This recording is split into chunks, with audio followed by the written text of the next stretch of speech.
నమస్తే, బీఆర్కే భక్తి ఛానల్కి స్వాగతం. ఈరోజు మనతో పాటు ప్రముఖ ఆధ్యాత్మికవేత్త, జ్యోతిష వాస్తు పండితులు బ్రహ్మశ్రీ వీరాపురం సుబ్రహ్మణ్య స్వామి గారు మనతో పాటు ఉన్నారు. గురువుగారిని అడిగి జూలై మాసంలో ద్వాదశ రాశుల వారికి ఎలా ఉండబోతుంది, వాళ్ళు చేసుకోవాల్సిన పరిహారాలు ఏంటో తెలుసుకుందాం. నమస్కారం గురువుగారు. శుభాశీస్సులండి. గురువుగారు, జూలై మాసంలో మేషరాశి వారికి ఎలా ఉండబోతుంది, వాళ్ళు ఎలాంటి పరిహారాలు చేసుకోవాలి, జూన్ మాసంతో పోలిస్తే ఈ మాసం వాళ్ళకి కొంచెం బెటర్ అయినా ఎలా ఉండబోతుంది తెలియజేయండి సార్. మంచి విషయాలు అడిగారు. మనము మాసవారి ఫలితాల ప్రకారంగా ద్వాదశ రాశులు 12 రాశుల వారికి గాను ఈ యొక్క ఆషాఢ మాసం ఎలా ఉండబోతుంది అనేది మనం తెలుసుకున్నాము. అందులో భాగంగా ఆషాఢ మాసం మేషరాశి వాళ్ళకి మిశ్రమ ఫలితాలే. మిశ్రమ ఫలితాలు అంటే కొన్ని విషయాలలో ఆర్థిక పరంగా పర్వాలేదు, ఆరోగ్యపరంగా చాలా జాగ్రత్త ఉండాలి. ఆరోగ్య విషయంలో ఆర్థిక పరమైనటువంటి విషయాలలో కూడాను సంపాదన అనేది ఉంటుంది, ఖర్చు కూడా ఏదో ఒక రూపంలో ఖర్చు అయిపోతూ ఉంటుంది. అది ఆరోగ్యపరంగా నష్టాలు, ధనం ఖర్చు కావడం కావచ్చు, లేదంటే ఇంకో ఇతరత్ర ఏదైనా సరే విషయాలలో కూడా అనవసరమైనటువంటి వృధా ఖర్చు కూడా అయిపోయే అవకాశం ఉంది. ఆర్థిక పరంగా ధన వ్యయం చాలా ఎక్కువగా ఉంది. తర్వాత వచ్చేసి ప్రయాణాలందు కలిసి రాదు. ప్రయాణాలు అంటే దూర ప్రయాణాలు. ఇప్పుడు విదేశాలకు వెళ్ళాలనుకుంటున్న వాళ్ళు ఈ మాసంలో పోకపోవడం మంచిది. ఎందుకంటే ఈ మాసం అనేది వాళ్ళకి అంత కలిసి వచ్చే అవకాశం లేదు. ప్రయాణాల విషయాలు అంటే ఏమిటి ప్రయాణాలు అంటే, మనము విదేశాలకు వెళ్ళాలనుకోవడం కానీ, లేదంటే ముఖ్యంగా పెళ్లి చూపులు ప్రారంభం కొత్తగా మొదలు పెట్టడం అంటే మొదటిసారిగా. ఆల్రెడీ ఇది వరకు చూస్తున్నటువంటి వాళ్ళకి ఏమీ అవసరం లేదు. మామూలుగా కొత్తగా ప్రారంభం చేయాలనుకున్న వాళ్ళకి ఈ మాసంలో అంత కలిసి రాదు. అంటే జనరల్ గా ఆషాఢ మాసంలో ఇలాంటివి అలాంటి మాటలు మాట్లాడుకోవద్దంటే చూసుకోవచ్చు అంటారు. అయితే మీరు అన్నట్టుగా మన పెళ్లి ప్రయత్నాలు చేసుకోవచ్చు. పెళ్లి ప్రయత్నాలు చేసుకోవచ్చు, మాట ముచ్చట చేసుకోవచ్చు, కానీ మనం ఈ ముహూర్తాలు ఇచ్చి పాలన చేసుకోవాలి. తర్వాత వచ్చేసి తర్వాత వీళ్ళకు శత్రువులు అధికంగా అయ్యే అవకాశం ఉంది. శత్రువులు అంటే ఇంట్లో భార్యాభర్తల మధ్య శత్రుత్వం ఏర్పడే అవకాశం ఉంది. ఇద్దరి మధ్య, భార్యాభర్తల మధ్య మనస్పర్ధలు, కాస్త గొడవలు, కొట్లాట్లు కొంచెం తారాస్తాయి. అంటే ఇద్దరికి కూడా మనశ్శాంతి ఉండదు. కుటుంబంలో కల్లోలం, మనశ్శాంతి ఉండదు, అశాంతి ఎక్కువగా ఉంటుంది.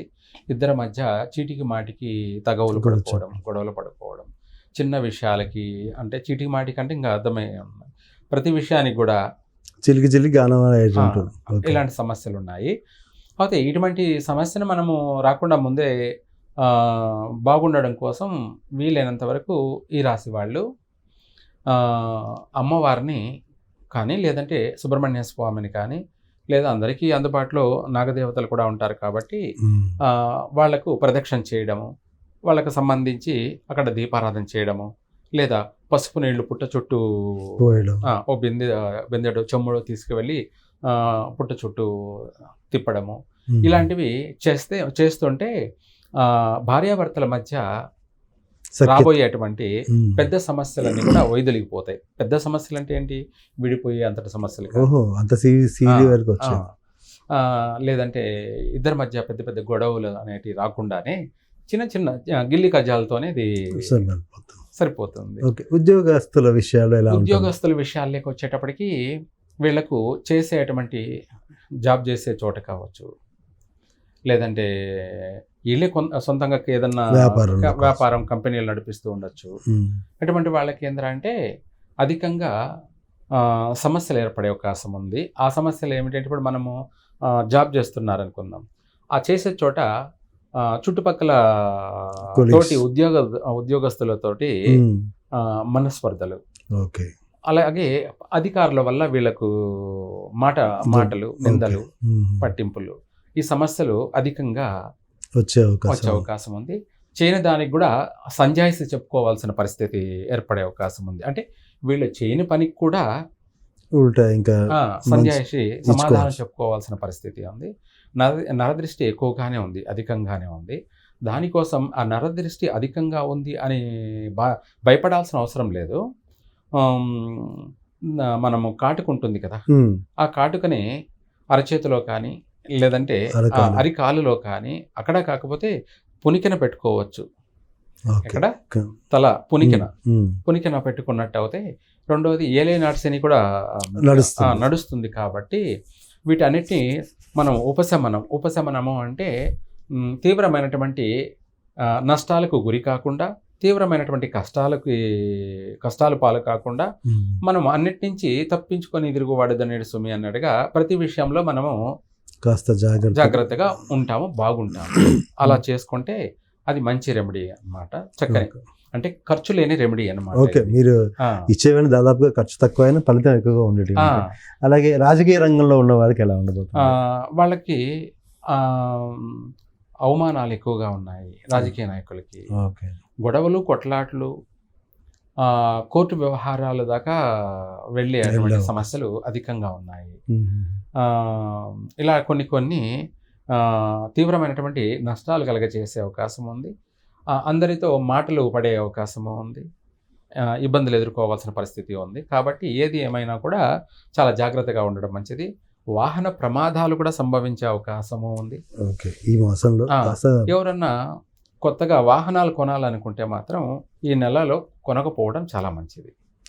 ఒకవేళ కొనాలి అనుకుంటే శ్రావణ మాసంలో, ఆషాఢంలో వచ్చేది మంచి శుభమాసం కాబట్టి ఒక 1 మంత్ ఆగి కొనుక్కోవడం మంచిది. అది కూడా మనం ఎప్పుడు కొనాలి, ఏ వారం కొనాలి, దీంట్లో కూడా మనకు వాహనం అనే కాదు, వాహనం కొనేటప్పుడు కానీ, కారు కొనేటప్పుడు కానీ, బైక్ కొనేటప్పుడు కానీ, ఇదే కాకుండా నగలు కొనేటప్పుడు కానీ, లేదా ఇంపార్టెంట్ ముఖ్యమైన ప్రయాణాలు చేసేటప్పుడు కానీ కొన్ని మనము చూసుకోవాలి. అంటే ఏ మాసమైనా కూడా. అయితే మేషరాశి వాళ్ళు ఎక్కువగా కార్తీక మాసంలో ఇంపార్టెంట్ పనులు చేయకూడదు. మేషరాశి వాళ్ళు ప్రతి సంవత్సరంలో సంవత్సరంలో ఒకసారి వీళ్ళకు నెగిటివ్ మాసం ఉంటుంది. ఆ 12 మాసాలలో నెగిటివ్ మాసం ఏదన్నా ఉంది అంటే అది కార్తీక మాసము. మిగతా వాళ్ళకి శుభమాసం, వీళ్ళకి మాత్రం నెగిటివ్ మాసం. కార్తీక మాసం చాలా మంచి మాసమే, కానీ వీళ్ళకి మాత్రమే ఘాతు మాసము అంటారు.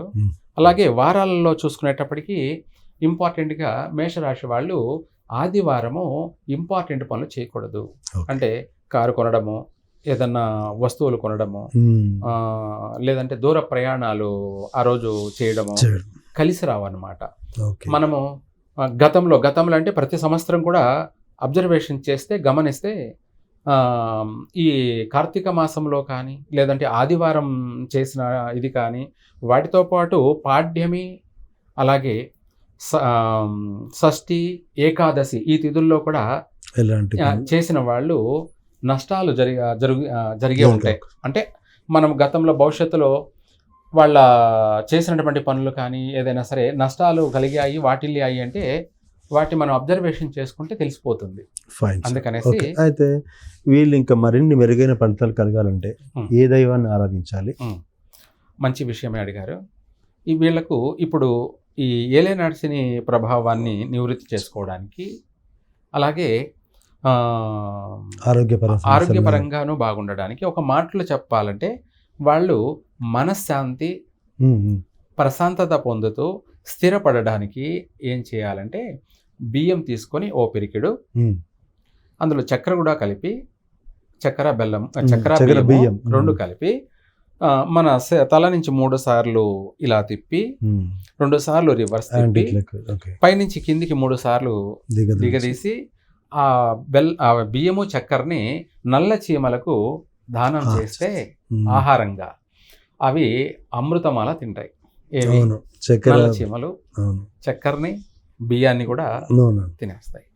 అంటే ఏమిటి దాని యొక్క ఇది అంటే, మనకు పట్టి పీడిస్తున్నటువంటి గ్రహ పీడలు కానీ, ఏలేనాటి శని పీడ కానీ, లేదా ఆదిత్యాది నవగ్రహాల యొక్క పీడలు ఏమున్నా వీటికంటే మించి మనకు హాని కలగచేయబోయే వాళ్ళ యొక్క దృష్టి దోషాన్ని కానీ, నరదృష్టి అనొచ్చు, ఇంకా రకరకాలుగా ఏమైనా ప్రయోగాలు చేయబోయేటువంటివి కానీ, వీటి అన్నిటినీ కూడా తీసేసి చీమలకు వేయడం వల్ల చీమలు వాటిని భక్షించేస్తాయి. నిజంగా సమస్త దోషాల్ని అవి అభివృద్ధి భక్షించేస్తాయి అన్నమాట. నిజంగా చాలా చిన్న రెమెడీ, కానీ మోస్ట్ అసలు అన్నిటిని రిసీవ్ చేసుకొని పోవడానికి. అవును, నిజంగా సార్, అంటే మేషరాశి వాళ్ళు చేసుకోవాల్సిన పరిహారాలు, అవును. వాళ్ళ గ్రహ స్థితిగతులు చాలా చక్కగా తెలియజేశారండి. ధన్యవాదాలు సార్. సర్వే జన సుఖినో భవంతు.